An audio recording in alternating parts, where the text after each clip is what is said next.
வாழ்க்கை என்ற கடலில் மகிழ்ச்சி என்ற படகில் வாழ்நாளெல்லாம் பவனி வந்து வளம்பெற பெற்று வாழ்ந்து கொண்டிருக்கும் திரு ராஜேந்திரமணி அண்ணா அவர்களின் பிறந்த நாளை முன்னிட்டு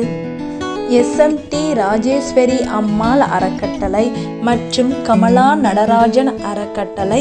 இணைந்து நடத்திய நலத்திட்ட உதவிகள் வழங்கும் விழாவில் திருநங்கைகளுக்கு அரிசி, காய்கறிகள் மற்றும் சேலையினை ஜனனி டெக்ஸ்டைல்ஸ் உரிமையாளர் திரு ராமநாதன் அவர்களும், ராஜபாளையம் கண்ணன் கிரானைட்ஸ் உரிமையாளர் திரு கண்ணன் அவர்களும் மற்றும் கமலா நடராஜன் அறக்கட்டளையின் தலைவர் திரு ஆனந்தகுமார் அவர்களும்